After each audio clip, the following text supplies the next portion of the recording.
Call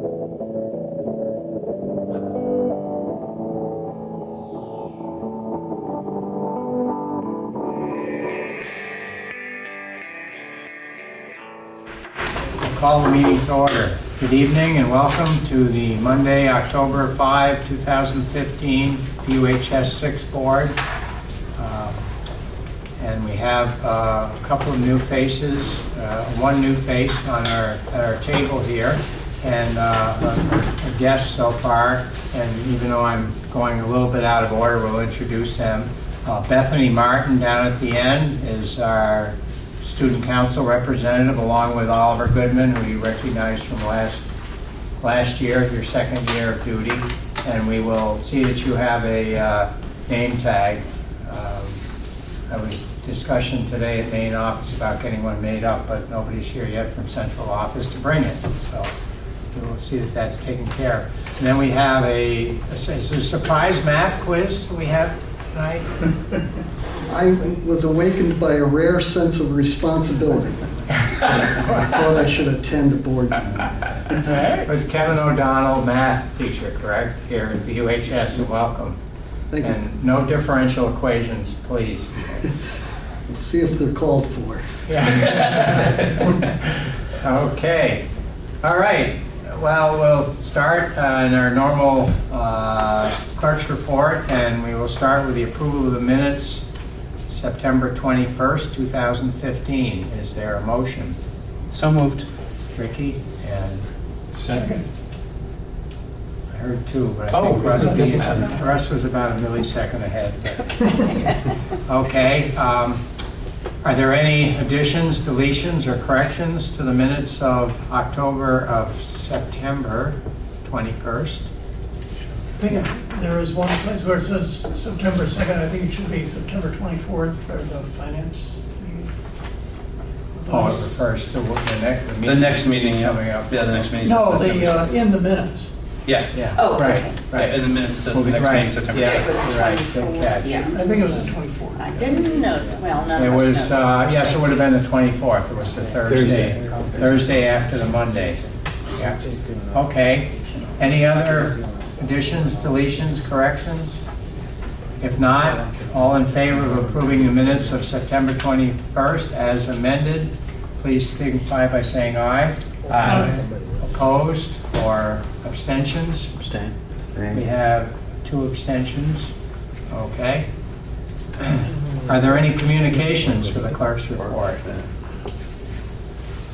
No? Okay. Is there anything else for the clerk's report? All right, we'll move on. We've already recognized groups and visitors, and we will move to consent agenda. Is there a motion accordingly? I move we enter consent agenda. Ricky? Second. Second by Mike. All in favor? Aye. Aye. Anybody opposed or abstaining? Okay, we are in consent agenda. And we will start with finance, and since Ruth is not here, I will go through this. Let me get my report out. We met on the 24th as corrected in the minutes, and we approved warrants. Numbers 10, 30, 31, 33, 35, 37, 38, 40, 42, 43, and 44 in the amount of $608,572.14. We also approved payrolls from August 7th in the amount of $415,187.89. August 21st, $420,950.33. September 4th, $434,446.30. And September 18th, $433,915.67. In addition, this was what's become an annual tradition, I guess you would say, our early season walkabout of the facility with the administrator, Robert Clark, and Mr. Perrin was there, and Ron and Frank was there. And it's basically a tour for the Finance Committee of reviewing some of the summer projects that were done, and looking at a couple of other things that might be added to the capital list down the road. And the principal item that fits that category that's not already on our long-term capital plan is to add a catwalk structure in the boiler mechanical room. That is a lot of equipment way up high that is very difficult to get at. And so as we get into 10 years now, we've had that equipment, it's going to start requiring some maintenance. So I expect we will see at some point a proposal to expand the catwalk in the boiler and wood chip room. The other topic, it was a great tour, a good chance for us to see all the great work that's happened this summer, and also just the general cleaning and painting and everything really looks like a new school, and it does every September, and it says a lot about the staff and the maintenance crew. The other topic that we briefly discussed was the Whetstone properties that we have owned for quite some time down in Whetstone Village that were originally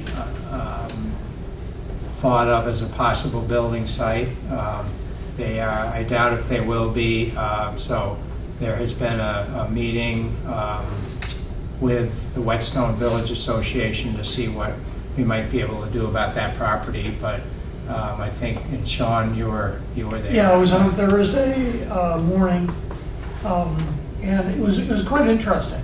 I wasn't really aware of the fact that we do own 3 buildings. Yeah, I thought it was 2. I didn't realize. They're quite small, but the upper 2, I mean, I think there is, possibly some potential there. Yeah.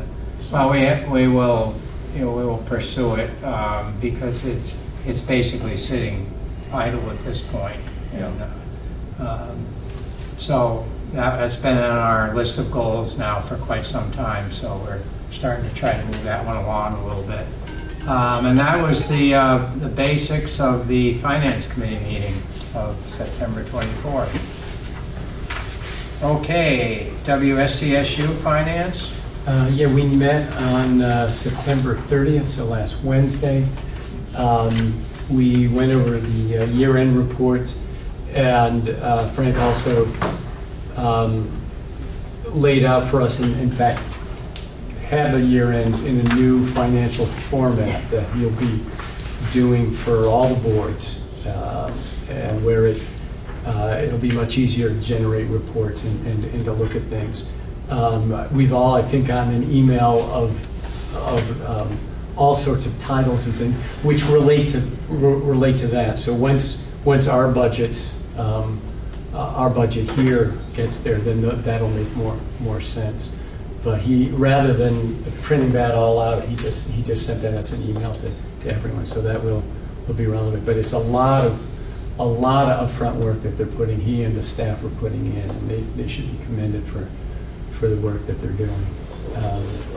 So that was there. Then we got filled in more on the solar project that's going well, and those decisions by the boards will have to be made in short order. And then we got a timeline for our budget review. At this point, the meetings are on Wednesdays at 6 o'clock. They've been, because of my schedule at UMass, have been slid back to 6. We'll get back to the 5 o'clock ones, I'm sure, next after the new year. But on October 28th, we're looking for budget generation and a general overview. November 18th, looking at the central office curriculum and grants. And then on December 2nd, looking at special education, so people will come in and present those budgets. And looking for an approval, I guess the following week on the 9th of December. So all those meetings will be posted and open to the public as well as the board members. And I think that was it. Okay, thank you, Russ. Planning and policy? Has not met. We don't have any policies up for review right now. I'd hope to see some soon, but I haven't heard anything. Okay, I'll check on that, because I understood that Barb had that there are several that are due for renewal. Haven't heard anything? I haven't heard anything. Okay. Have any come through the at the SU committee meeting or SU meeting? Because usually they come through the SU first and then to us. I think he's asking you. Oh, me? Oh, no, they don't come through the, we never. Not through the finance, but the regular Yes, SU. sure. Whoever else is, the voting members aren't here. I'm not sure what, I'm just looking at my approved warning annual meeting. I'm just wondering, January 8th, I don't know if that's the next time that the SU is looking to approve that or not. I don't know. Well, some of them, a lot of them are derivative of the supervisory union policies, but still need to be periodically reviewed by individual boards. So, all right, I will dig into that so we can keep it moving, because I know it's about every 3 years, I think we're supposed to go through all of them. So it's been a while, other than the dress code, which is a lot of time spent on that, but we haven't had very many of the routine ones, so I'll check on that. Okay, Teacher Curriculum Committee. Has not met. Okay. BAMS Committee, Also has not met. and the WRCC Committee met briefly last week and reviewed a 1% request for a teacher's training program. And that was basically pretty much the meeting, right? Yeah. Okay, and is there any other committee reports? Is there no other committees? I can't imagine there's too many other reports. No. Okay. All right. So I believe that takes us through everything in consent agenda. Is there a motion to approve consent agenda? I move that we approve consent agenda. Okay. Mike? Second. Second by Ricky. All in favor? Aye. Opposed or abstentions? Seeing none, consent agenda is passed unanimously, and we'll move on to administrative reports. Do you want to start, or do you want your student council members to start, or I think they would like. somebody at the high school? I think they could start. They were ready. Sure. Sure. So we're still in the beginning of the year, and we haven't met very many times, but we did run our extracurricular fair last Wednesday, where we open all the clubs in the school to have a table, and we invite teachers to bring their classes through. And students can sign up for whatever clubs or activities are of special interest to them. We are in the process of recruiting new student council members. We ourselves had a table there, and we hope to review applications of students from all 4 grades. The next project we're hoping to move to is our Feed the Thousands, which opens normally in November and runs towards late December. We also hope to have some administrative lunches before the end of the first semester, definitely. And we're looking to work with Mr. Perrin and some of the other administration, as well as the Athletic Leadership Committee, to try to brainstorm a constructive solution to students missing so much class time due to sports and athletics and activities. Anything to add? Welcome, Bethany. Can you give us just a little flavor for the student council in terms of how many students are on the student council approximately? Are they evenly divided between the 4 grades? I feel like we have about like 15 members? Yeah, right we now? have, I'm we sorry. have About 15 members right now. roughly 15 members, There's pretty like, pretty it's evenly even, yeah. split between sophomores, It juniors, doesn't and seniors. necessarily have to be a certain number for each No, grade. but we try to recruit the underclassmen at the Yeah. activity fair each year, so we can continue to have a strong showing Yeah. as a seniors And graduate. you generally, do you meet on a regular schedule or more frequently when there's some project going on? We meet usually Wednesday mornings, almost always every week, sometimes every other week. If it's slow, sometimes twice a week if we're working on a special project. And you don't miss any class time for that meeting? No, we run our class, we run our meetings at 8:15 or 8 o'clock, Yeah. and with special work after school if we need to. make Well, those. it's important and glad there's adequate numbers step up to the plate willing to do it. Okay, how about the high school? Sure. I guess before I jump into my main report, I just want to acknowledge the athletic leadership met with me prior to meeting with my meeting with the staff about missed class time. It's an issue that's been with us since I've been here. It certainly has been exacerbated in recent years. But I also want to commend Oliver for his thoughtful comments. He, in the middle of the faculty, he got up and just kind of laid out some thoughts about how socioeconomics can limit some students from participating in activities. And he was really thoughtful and really garnered a lot of immediate respect from faculty for his thoughtful words. So I want to recognize that. So a couple of quick announcements. This Thursday we'll be doing parent conferences, so we'll be dismissing it at 12:30. And then we'll have parent conferences from 3 to 7. The usual format that we followed in the past, every few years we kind of talk about changing that format, but we're still trying to find a way that doesn't have a parent meeting with one teacher at 3 o'clock and then not meeting with another teacher until 7 o'clock. So we're still trying to work through that. So we are going to go with our same format. I have copies of the newsletter, and there's actually a very special event for all of you. If you can find the huge typo in here, you get a bonus prize. Despite the fact that it was proofread by many people, a huge typo got in there. And bonus points if you can find the typo. And to be in full disclosure, I was one of the people that read it. So I'm not saying anything that I Don't wasn't look right responsible now, for. pay attention. Right. On October 21st, we're going to have a very special presentation at the high school, and I would invite all of our parents to attend this. It's called Hide and Seek, and it was done at another area high school. And Hide and Seek is an interactive presentation about substance abuse in our community.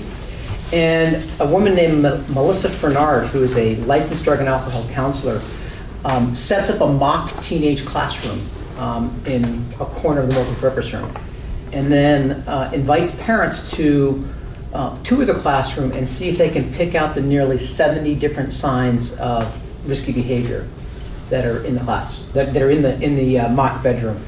Everything from drinking, substance abuse, cutting, sexual activity, and then after that, after parents get a chance to kind of tour the room and see what they find, she then kind of goes through everything that was in the room and it kind of talks about how something that is very innocuous could actually be used by a teen engaging in risky behavior. So I would really recommend, and that's on the 21st, I would recommend that parents attend that. It's about a 2-hour presentation, begins at 6:30 in the BUHS multipurpose room. The following day, we are hosting the Wyndham Workforce Investment Board Career Expo, and that runs from 1 to 5. And while that's not technically a high school event, we are going to spend considerable time preparing some of our seniors and juniors and even some of our sophomores to visit that expo. We talk a lot about our courses being college and career ready. This is a chance for some of our seniors and juniors to actually go meet with area employers, kind of see what kind of skills they're looking for. Prior to going to the expo, we're going to ask that our seniors and other attendees spend some time with our counselors doing some interview skills, resume writing, so they're ready to kind of walk in and present themselves as a professional in the community.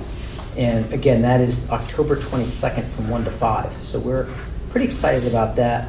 I don't know if you're going to talk about the 8th grade visit, but 8th graders are going to visit it as well earlier in the morning.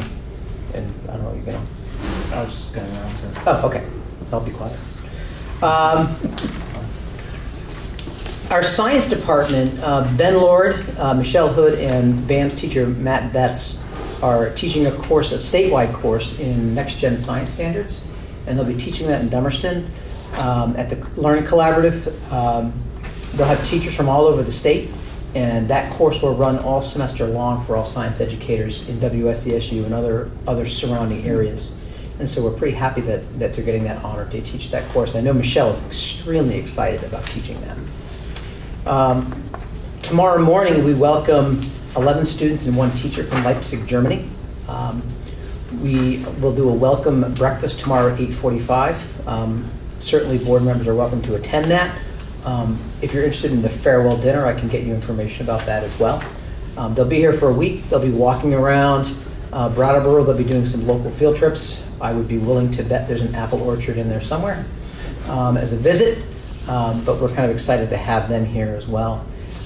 In April, our students will go over there and spend time in Leipzig, and we have a long-standing relationship with the school in Leipzig, and it's always great to see them every couple of years. Last but not least,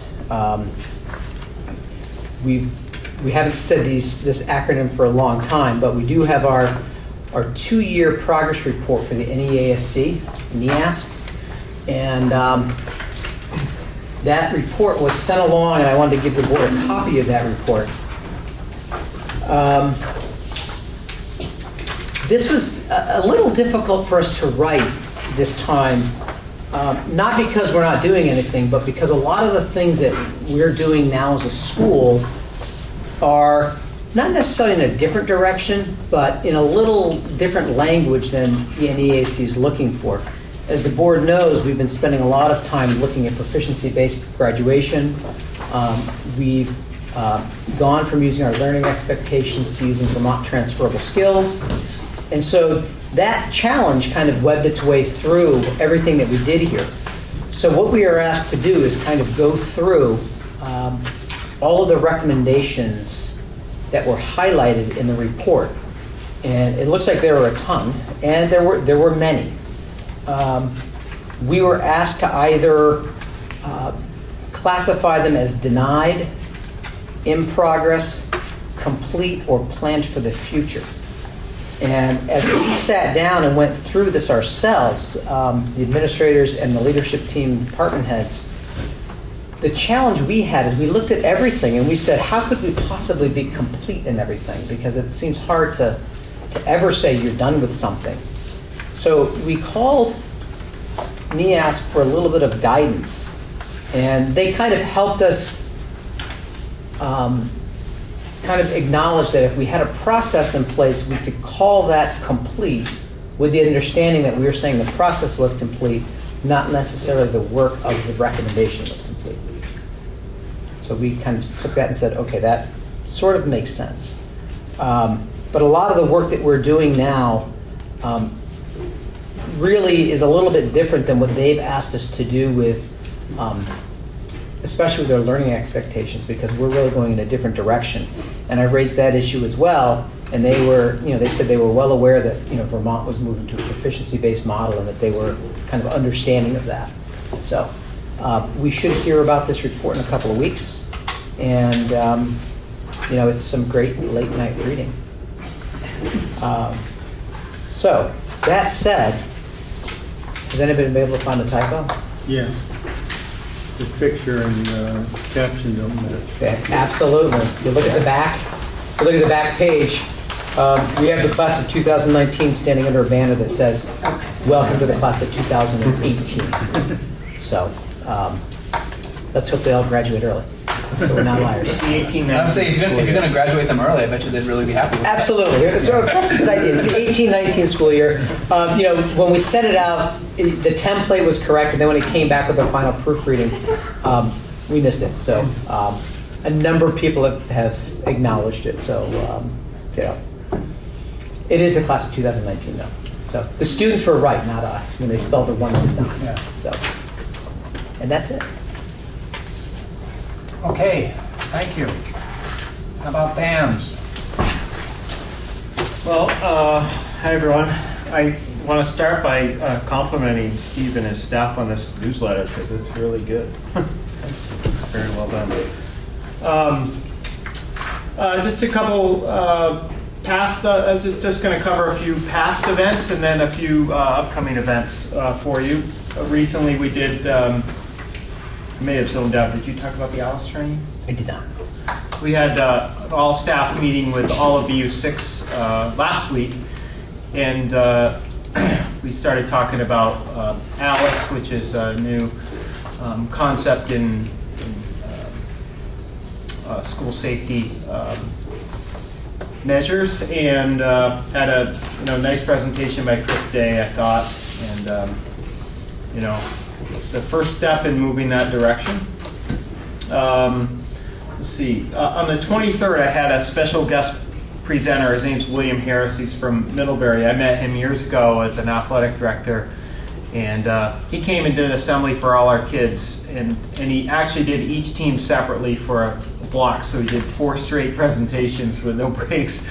But he had a really powerful message. The kids seemed to really like him. And his message was really around just doing the right thing, making good decisions, kind of trying to give them tips on how to step out of the comfort zone and like stand up against bullying and that kind of stuff, and cyberbullying and treating people respectfully. And I thought it was a nice mix of talking to them and also getting them involved. So I really enjoyed it.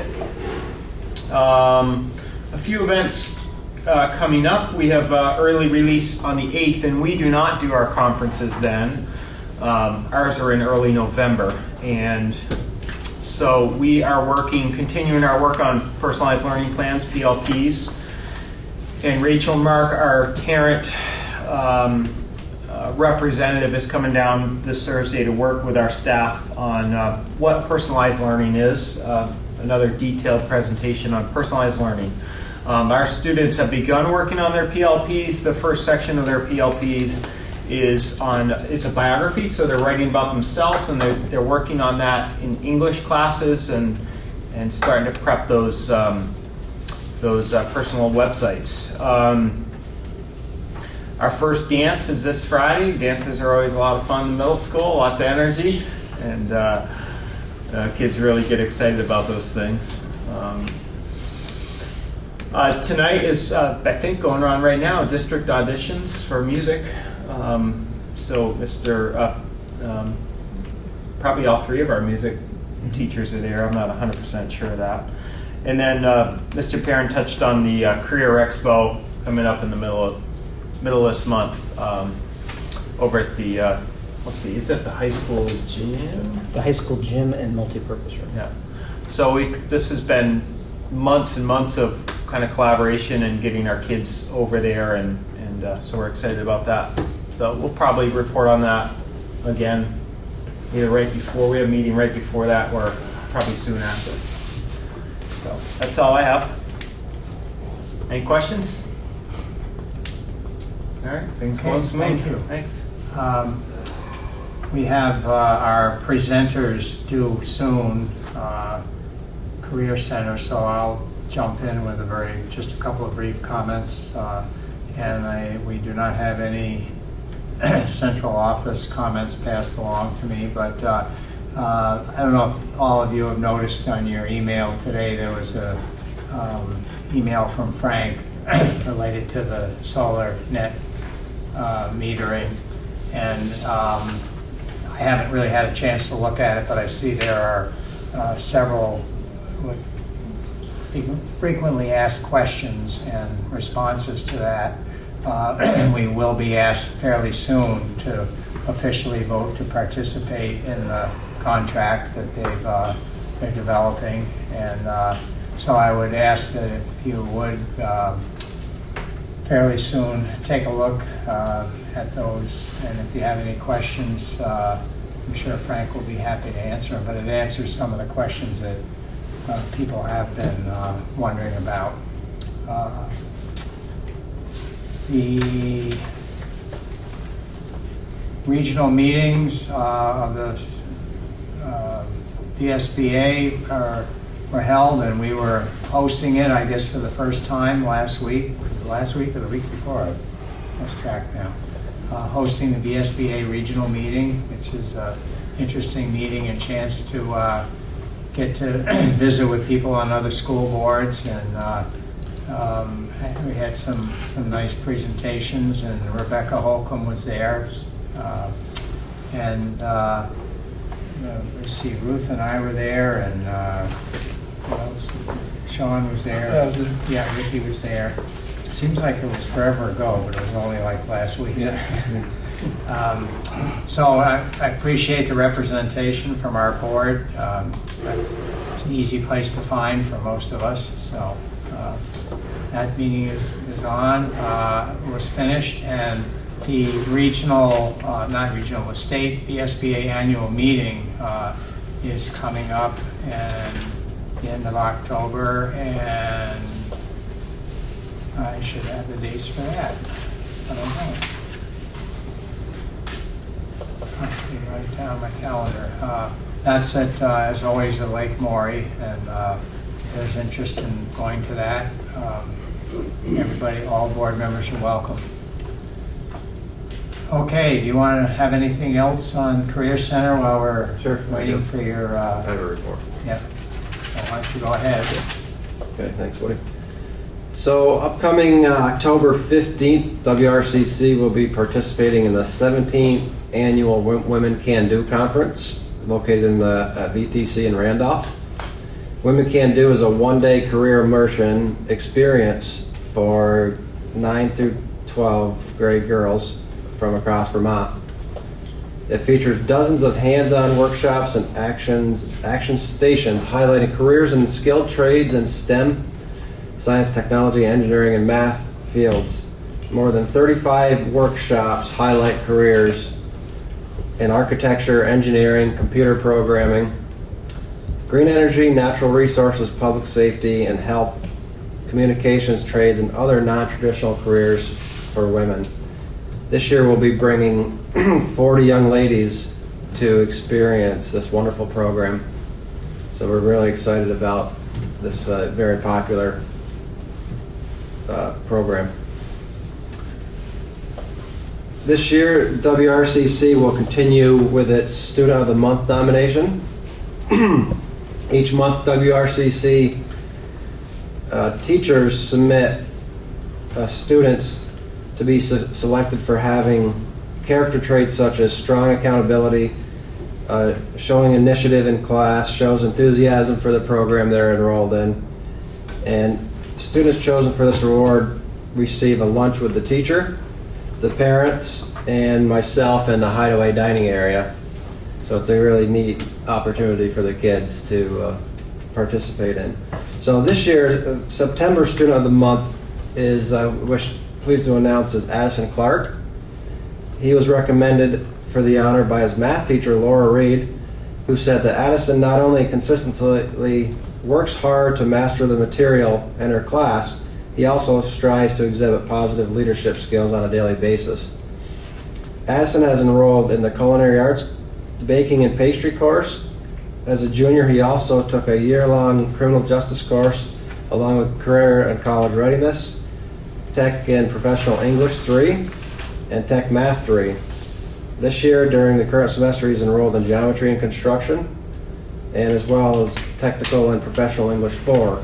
He'll be taking Introduction to Automotive Repair and Technology next semester. As you can see, he really loves the Career Center programs and what we have to offer. So congratulations, Addison. The WRCC Culinary Arts program will be opening the restaurant, The Hideaway, this year, Tuesdays and Fridays from 11:30 until 1:30, and it's open to students, teachers, parents, and the community. And the menu will change on a weekly basis, and the cost of lunch will be $5 per plate, and there's a nice selection of food available on that plate. So please come and enjoy lunch at the Hideaway if you have a chance. And you can contact myself or Carl Warner via email or by phone with any questions about the menu for the week. This semester, our adult education classes will be holding 17 of them for the Career Center, and some of the courses being offered will be cooking with the chef, digital photography, beyond beginning Spanish, and introduction to basic welding. So we try to have an array of opportunities for adults as well in the area. It's also very popular in the evenings. And with that being said, I'd like to take a couple minutes to introduce Miss Jana Crafts. She was our summer coordinator for our STEM program that I spoke about at the last board meeting. And she's going to do a quick introduction and PowerPoint of the program. So welcome, Jana. Timing, pretty good timing. I just Perfect. didn't get a ticket. You have it? I brought mine just in case. Okay. So this was the first year of the STEM summer program for girls. We offered it to all of the incoming 9th and 10th grade girls at BUHS and at all the sending schools, and it was fabulous. It was a 2-week program designed to introduce the girls into the world of STEM, science, math, technology, and engineering, and they had the opportunity to experience electricity, velocity, geometry, chemistry, building, using wood, computer animation, making apps for their phone, and digital filmmaking. And the girls that ended up coming were from Hinsdale, Putney, Dummerston, Newfane, and Brattleboro. So that was pretty great. For our first year, we felt that our enrollment was decent. It wasn't as high as we were hoping, but we did have one issue of a little bit late start. The grant came in a little bit late, so everything ended up getting a little late because I had to find teachers before I could offer the camp for everybody. So I did find the teachers, and it was a good time for all. The girls arrived at 8 o'clock. We were able to provide them transportation, about a 10-mile radius. They were offered free breakfast. They had a snack, and then they were offered free lunch. So that was really important because we have a lot of food insecurity in our area, and I think that that was a vital piece, actually. So I will show you what we were doing. Let's see. Yours is just enter. Space bar. Okay. Space. Because mine just says start the. On mine, it just start the program. Okay. So all right. So this was a Shapes That Fit Together. It was hands-on geometry. It was amazing what they were doing. They fold 6, this one was I think made out of 6 shapes, 6 pieces. They fold the 6 and then they would form them together. Our teacher was highly qualified for this. She was able to bring geometry into it and show these girls how it related. So that was the beginning of one of the pieces. And those pieces, I don't know how well you can see the squares. I think they used 30 pieces of paper to make each one of those. So there was also perseverance that went into this. And they really enjoyed themselves. This one was Get Energized. Lisa Holderness works for Veep, She comes, again, very highly qualified. These girls were demonstrating how they could create electricity by using a bicycle. And they were lighting up the light bulbs. These were some questions because Lisa also did solar power, and it's how can we use solar energy to heat water? Can we use solar energy to create mechanical energy? Can we transform solar energy into sound, into light? So she really made them do some critical thinking as well. And this was wind power. They had different paddles on this yellow thing that's spinning around. And what they were trying to see was what happens as they moved it closer to the fan or farther away from the fan, or if they changed the angles, or if they took paddles off, what happened to the wind. And they also had these little generators, which I am not totally fluent in, but it was measuring the amount of power coming out. And here she had some solar power, and the girl that's kneeling down had a monitor to a device that measured the amount of heat that was being generated from this water, solar water. There was wooden toys. The girls were able to have experience using tools, using measurement.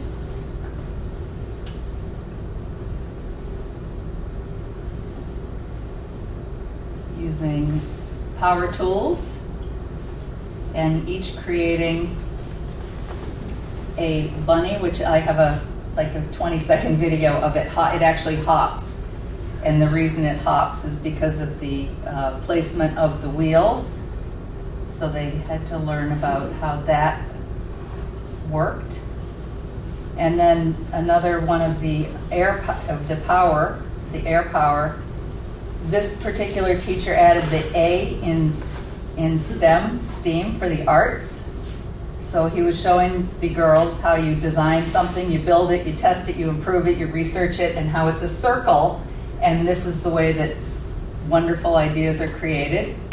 This was a balloon-powered vehicle that was going down the hall. I have a short video to show one of those in action at the end.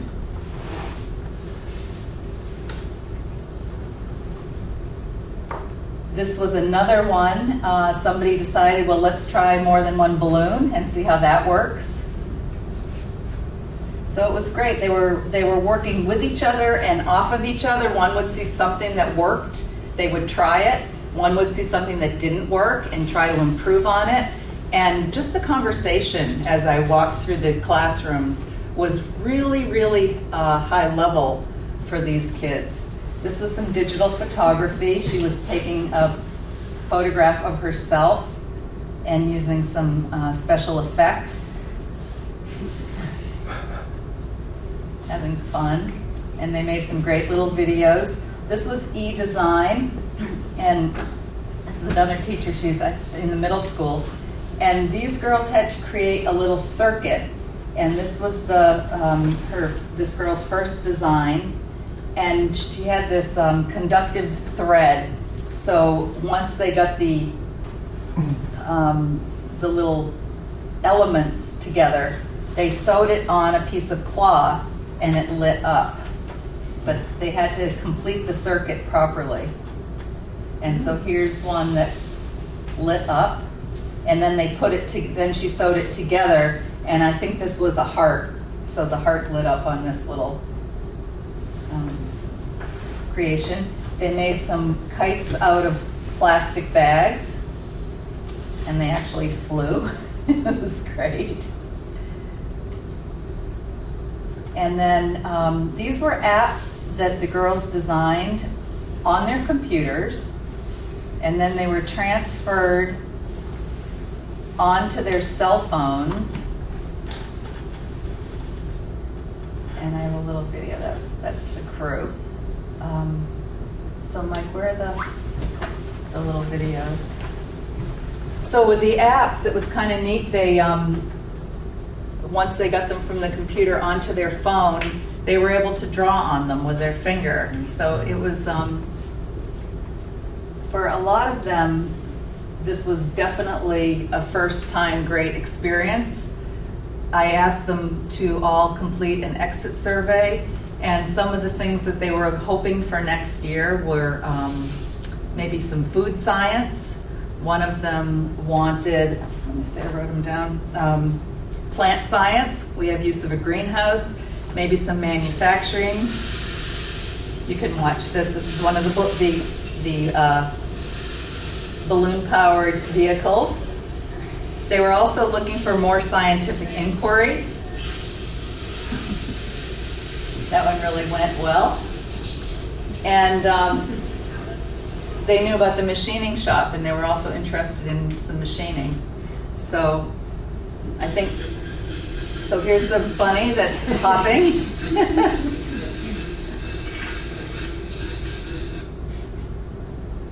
There are two more, I think. This is the... What you're doing. Okay, we're the standard code circle path that we created on the computer on this. And so this is that. Okay. Purple. And tell me about what you're doing right now. Just drawing on that. So the app has allowed you to draw on the picture that you imported? Yeah, that you said needs to be like flat. It's amazing.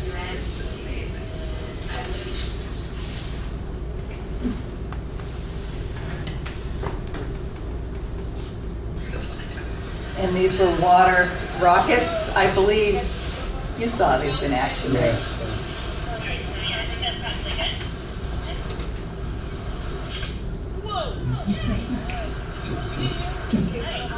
So that was a lot of fun. Those were just recycled bottles, and they created the rockets.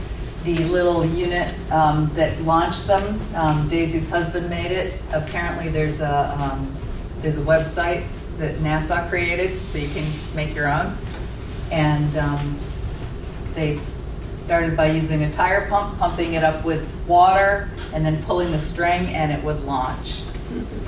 And yeah, so I think for next, we're hoping to do it again next year. We want to start a little earlier with our promotion. We want to look at the dates because we had last week of July and the first week of August. We found that a lot of kids go away first week of August. So we're trying to think about that. And other than that, I think that we felt like it was quite successful and the girls really got a lot out of it. So anybody have any questions? Yes? How many total kids? We only had 13, but I guess I should say we had 13. Right. It was awesome. And are any of them signing up for classes this semester? I believe so. I know that somebody was really, really interested in filmmaking. And I'm not sure about the culinary. That's a possibility, but I will. It's something I have not had time to check into quite yet. That's great. Yeah. Really Yeah, I think it will bring some more kids in. It'll be for 9th and 10th grade girls again next year? Yes. So the 9th graders can repeat. Yeah, but we're as I said, I did look at what the girls said, and I really want to try to give them some things that they want. Yeah, well, that's great.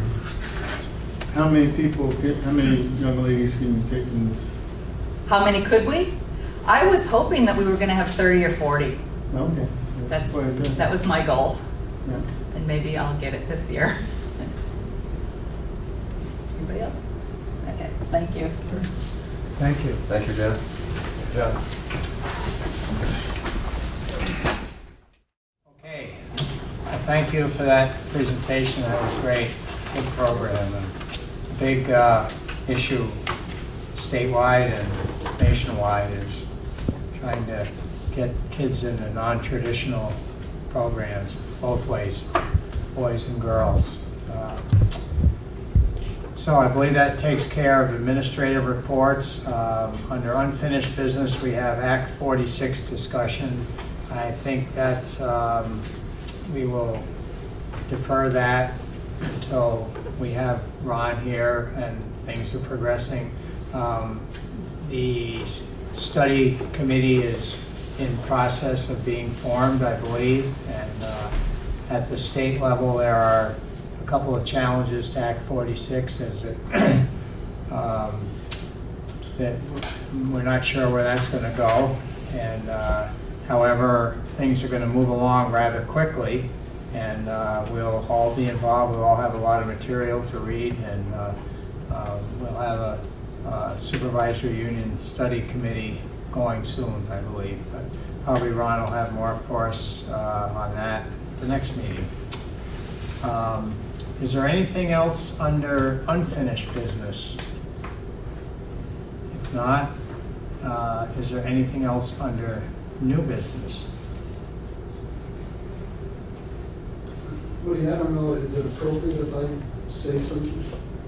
Yeah, you certainly may. I just, Oliver had mentioned the missed class time, and I just have some numbers that would just color the magnitude of that, and I thought it might be helpful.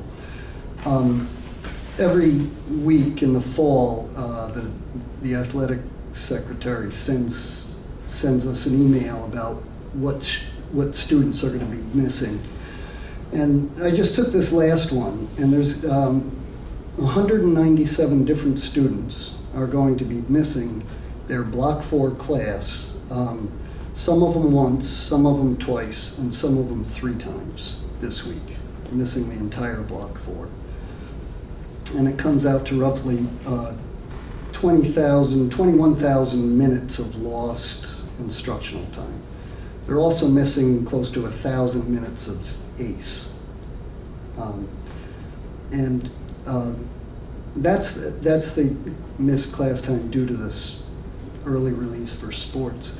On top of that, on Wednesday, we have a thing called Activity Day, which also puts kids in conflict with their classes. So this week is very frustrating for a classroom teacher, but it's not atypical.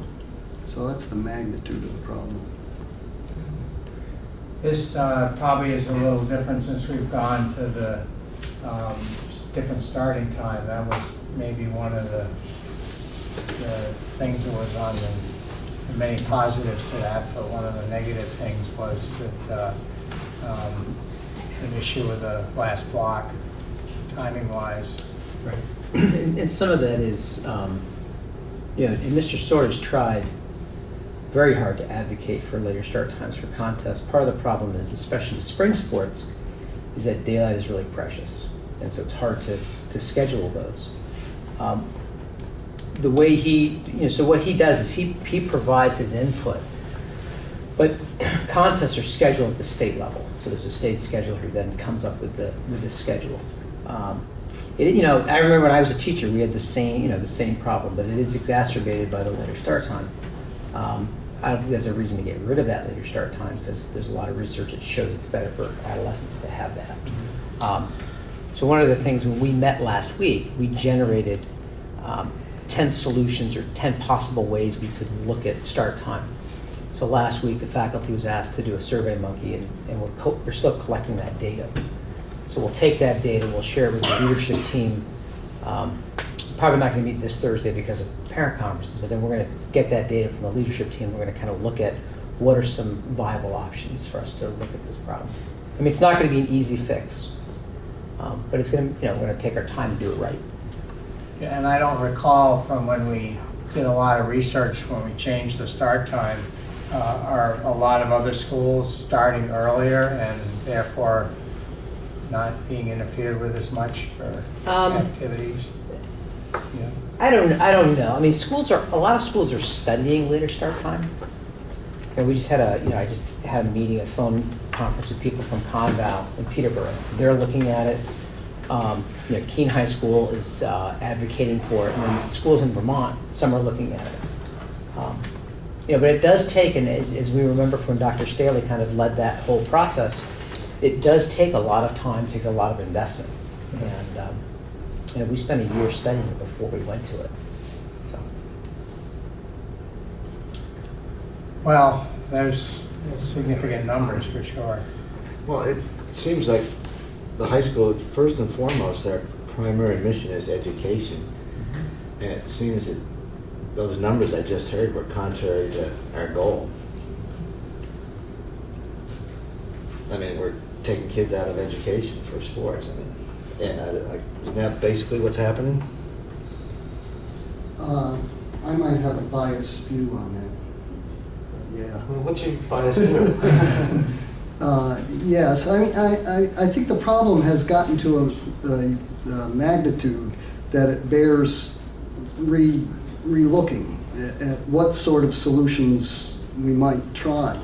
I know being responsible for delivering a math curriculum is very frustrating.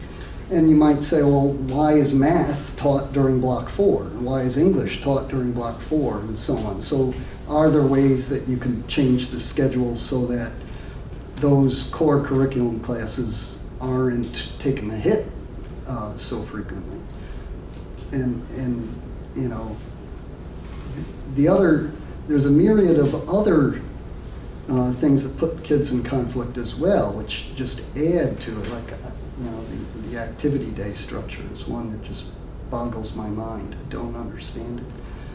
And you know, where we offer, you know, chess club during your math class, get a pass to get out of your math class to go to chess. It doesn't make a lot of sense to me that we do that on top of these other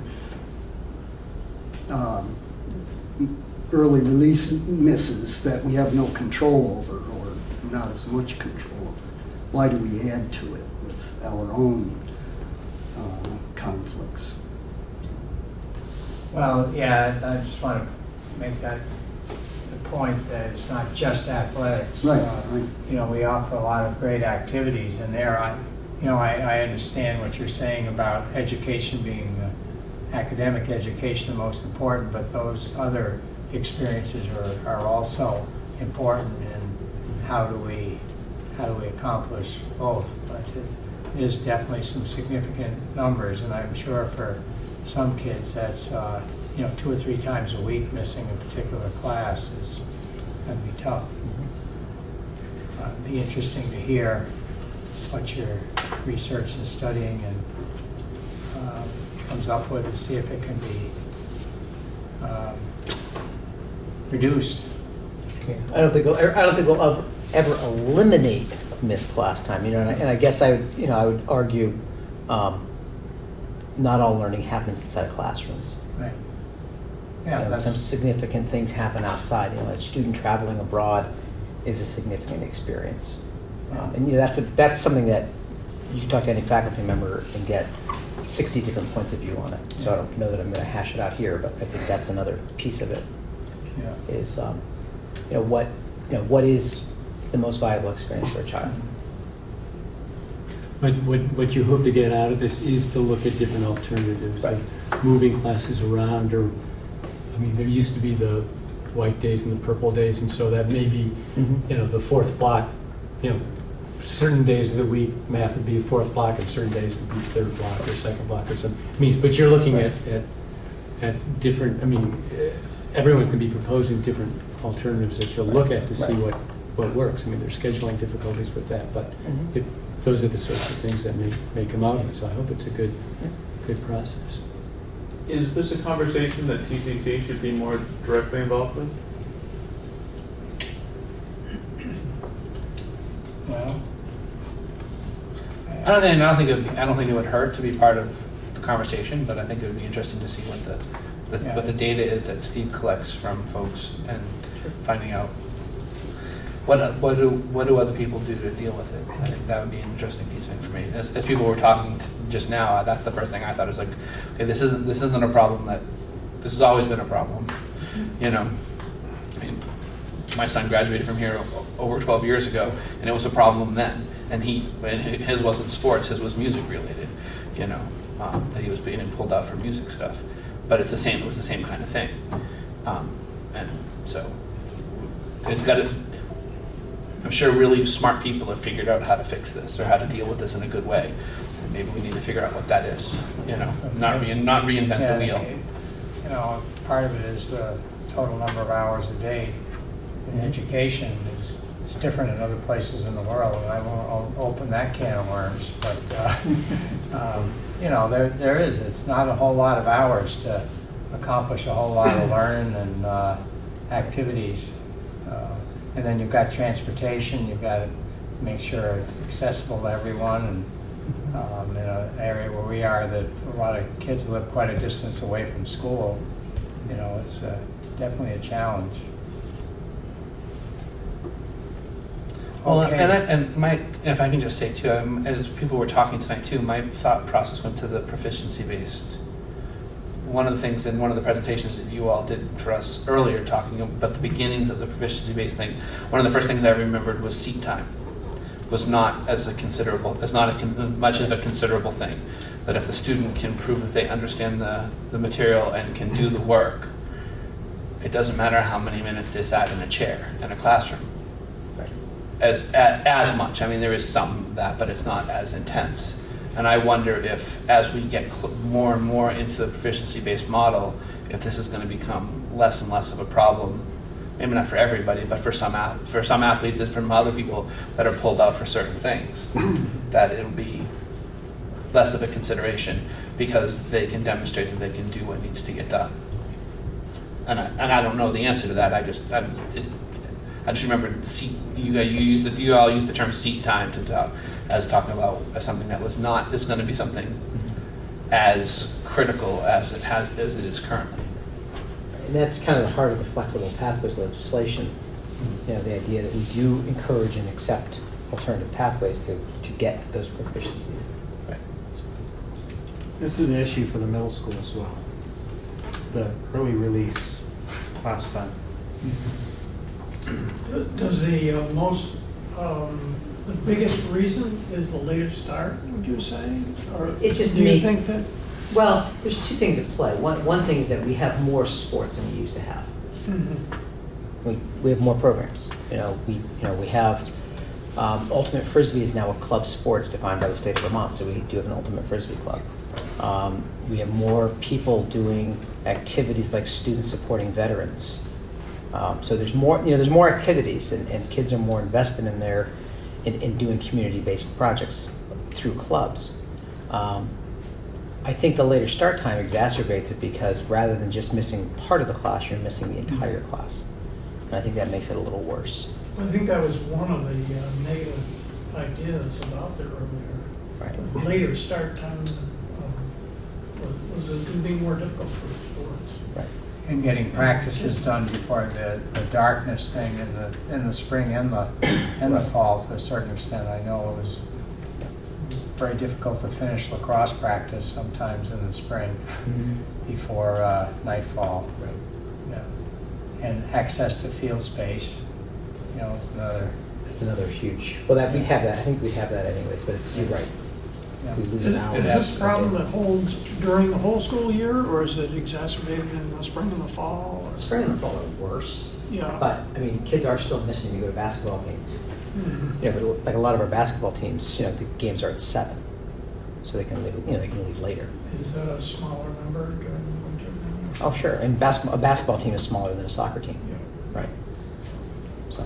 Well, football takes quite a few kids out if they have an away game, a night game. And there's, years ago there weren't any night games in the high school level. All of our games were during the day, Saturday afternoon. So there's the Friday night where you got to go to St. Albans or something like that. Going to miss some time there. Well, I would just like to say, I think it's really commendable that we have a teaching staff individual come in and present a problem that is seen as, somewhat disruptive of the learning process. And I think that doesn't happen very often. So I think because it did happen, we ought to lend some more credence to the fact that an individual came in with a concern. A project to work on. Okay. Is there anything else under new business? putting his glasses on. Checking the notes. Okay, if there isn't, I would entertain a motion. And Ruth is not here, so somebody So I was thinking, can we adjourn without Ruth's help? have to do the heavy lifting here. I move we adjourn instead. Second. Second, okay, all in favor? Aye. Okay, opposed or abstentions?